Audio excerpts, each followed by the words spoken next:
The day I turned 18, my parents threw me out of our house with nothing but a backpack and $50. "You're a disappointment," my father had sneered, watching me stumble down our perfectly manicured driveway. No daughter of mine would choose art over medical school. My mother stood behind him, arms crossed, her expensive tennis bracelet catching the morning sun. "We've given you everything, Sarah, and this is how you repay us, by throwing away your future." Everything they'd given me came with strings attached. The piano lessons I'd loved were just for college applications. The art supplies I treasured were only allowed because they thought it would look good on my resume. Even my volunteer work at the local animal shelter had to stop because it wasn't prestigious enough. I remember standing at the end of our driveway, watching the massive iron gates close behind me. The home I'd grown up in, with its marble columns and manicured gardens, suddenly felt like a prison I was finally escaping. But freedom at 18, with no money and no plan, was terrifying. That's when Aunt Isabella stepped in. I didn't know she'd been watching that day. Didn't know she'd seen everything from her sleek black Mercedes parked down the street. Aunt Isabella, my father's older sister, had always been the black sheep of the family. While my father chose to be a surgeon for the prestige and money, she'd built her technology empire from scratch. "Get in," she'd said, pulling up beside me. I'd always loved my Aunt Isabella. She was everything my parents weren't: warm, genuine, and more interested in who I was than what I could become. In her fitted blazer and Christian Louboutin heels, she looked every bit the CEO she was, but her eyes were kind. "They're wrong about you, Sarah," she said as we drove away. "Art isn't just about painting pretty pictures. It's about seeing the world differently. That's what makes great innovators." That day changed everything. Aunt Isabella didn't just give me a place to stay, she gave me a future. Her penthouse became my home, her guidance my compass. While my parents told everyone I'd run away to avoid responsibility, Aunt Isabella helped me apply to art school. She saw what they couldn't, that my artistic vision could revolutionize user interface design. For 5 years, I thrived. Graduated top of my class. Started working at Isabella's company, Montgomery Tech, designing interfaces that would change how people interact with technology. My parents never called, never checked if I was alive. Their silence hurt, but Aunt Isabella's pride healed those wounds. "You're exactly where you're meant to be," she'd tell me, watching me work late into the night on project deadlines. What I didn't know was that she was sick. Terminal cancer, diagnosed 6 months ago. She'd hidden it well, still came to work every day, still mentored me, still fought with the board over innovative directions for the company. The day she died, I lost more than an aunt. I lost the only real parent I ever known. The funeral was exactly as she would have wanted it, elegant but not ostentatious, focused on celebrating life rather than mourning death. I sat in the front row, wearing the black Chanel suit she'd bought me for my first board meeting, trying not to cry as person after person spoke about her brilliance, her kindness, her vision. Then I saw them. My parents walked into the church like they owned it. Mom in her designer morning wear, Dad in his custom-made suit. They hadn't aged well. Money might buy expensive clothes, but it couldn't hide the bitterness etched into their faces. They spotted me immediately, their eyes narrowing with recognition. "Sarah," my mother's voice was honey-sweet poison as she approached. "Darling, we've been so worried." I almost laughed. 5 years of silence, and now they were worried. "What are you doing here?" I asked, my voice steady. Aunt Isabella had taught me how to stay composed under pressure. "She was my sister," my father said stiffly. "Of course we're here. And you, well, it's time to come home, Sarah. This rebellious phase has gone on long enough." Before I could respond, a tall woman in an impeccable suit approached us. "Ms. Montgomery," she said, addressing me. "I'm Victoria Chen, your aunt's personal attorney. The will reading will begin shortly in the private chamber. Would you please follow me?" My parents' expressions shifted instantly. "Will reading?" My father's voice sharpened with interest. "We're her only living relatives. Well, aside from Sarah, but surely." Ms. Chen's face remained professional, but I caught a glint of something like satisfaction in her eyes. "All will be explained shortly. Please follow me." The private chamber felt too small for the tension filling it. My parents sat across from me, trying to look concerned while their eyes kept darting to Ms. Chen's briefcase. I touched the delicate pendant Aunt Isabella had given me on my last birthday, a tiny silver key with the words "Future Unlocked" engraved on it. "Before we begin," Ms. Chen said, "Ms. Sarah, Would you please show me your necklace? My parents looked confused as I removed the necklace. Ms. Chen examined it, nodded, then reached into her briefcase. Now, she said, I'll read the last will and testament of Isabella Montgomery, CEO of Montgomery Tech and majority shareholder of Montgomery Industries. What happened next would change everything. I, Isabella Montgomery, being of sound mind, hereby declare this to be my last will and testament. Ms. Chen began reading.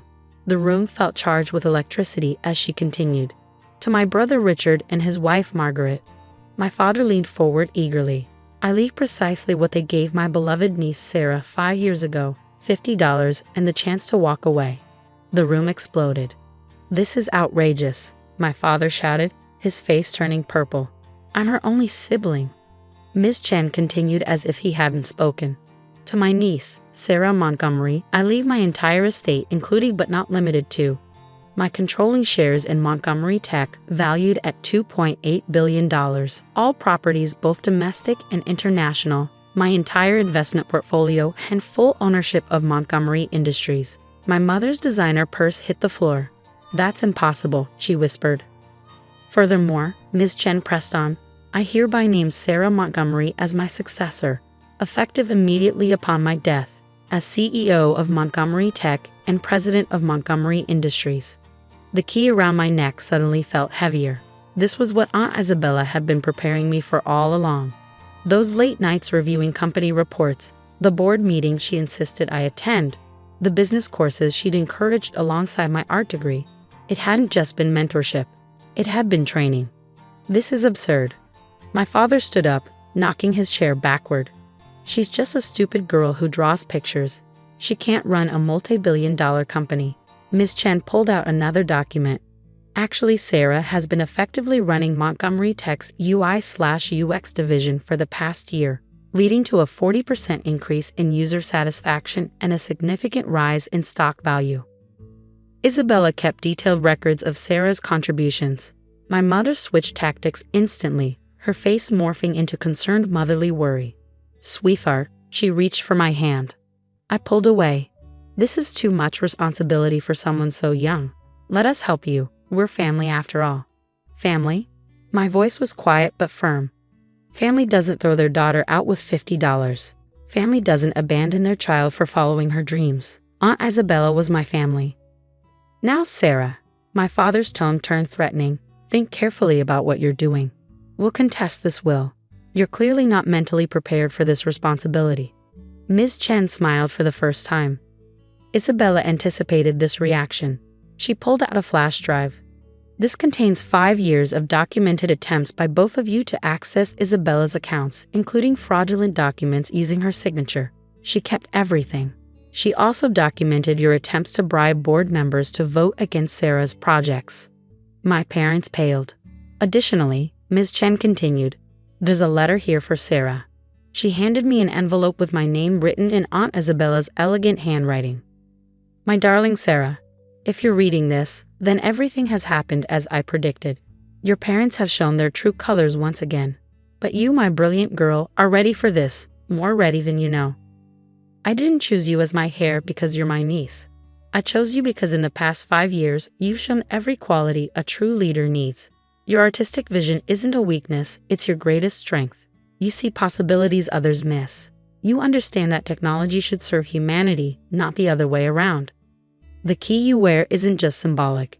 In my private safe, combination is your birthday. You'll find everything you need to know about the company, including some projects I've kept secret from the board. One in particular will change everything. Project Legacy. Your parents never understood that true wealth isn't about money. It's about making a difference in the world. Don't let anyone tell you you're not ready. You've been ready since the day you chose to be true to yourself, even when it costs you everything. All my love, Aunt Isabella. P.S. The safe also contains evidence of your father's involvement in some rather questionable medical practices. Use it if necessary. I folded the letter carefully, feeling strength flow through me. When I looked up, my parents were whispering urgently to each other. Ms. Chen, I said, my voice clear and confident, please have security escort my parents out. And prepare papers bearing them from entering any Montgomery Tech property. You ungrateful little. My father started. I'm not done. I cut him off. Also prepare a press release announcing my position as CEO, and set up a board meeting for tomorrow morning. You'll regret this, my mother hissed as security arrived. We're not finished. Actually, we are. I stood channeling every ounce of Aunt Isabella's grace. Oh, and Dad. I'm sure the medical board would be very interested in Project Legacy's findings about your experimental procedures. Their faces went ash white. After they were gone, Ms. Chen smiled. Your aunt would be proud. The board meeting is already scheduled for 9 a.m. The members who worked with you in UI/UX are prepared to support you. That evening, I sat in Aunt Isabella's office, my office now, looking at her photo on the wall. The safe yielded everything she promised. Company documents, Project Legacy files, and enough evidence to ensure my parents would never bother me again. 1 year later, Montgomery Tech launched Project Legacy, a revolutionary healthcare ad that would make quality medical care accessible to everyone, not just the wealthy. The press called it visionary. The board called it our greatest achievement. My father called his lawyer, but by then, his medical license was already suspended. My mother tried reaching out once when our stock price tripled. I had her number blocked. The key pendant still hangs around my neck, but I don't need it to remind me of who I am anymore. I'm Sarah Montgomery, CEO of Montgomery Tech, and like my Aunt Isabella, I believe in using power to make a difference, not to make others feel powerless. Sometimes, late at night working in my office, I swear I can feel Aunt Isabella's presence, smiling at the designs scattered across my desk. Designs that will shape the future. She taught me that success isn't about proving others wrong. It's about proving yourself right.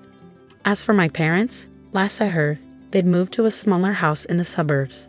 Turns out, living beyond your means catches up with you eventually, but I don't think about them much anymore. I'm too busy building the legacy Aunt Isabella always knew I could create. The stupid girl who draws pictures, she just changed the world.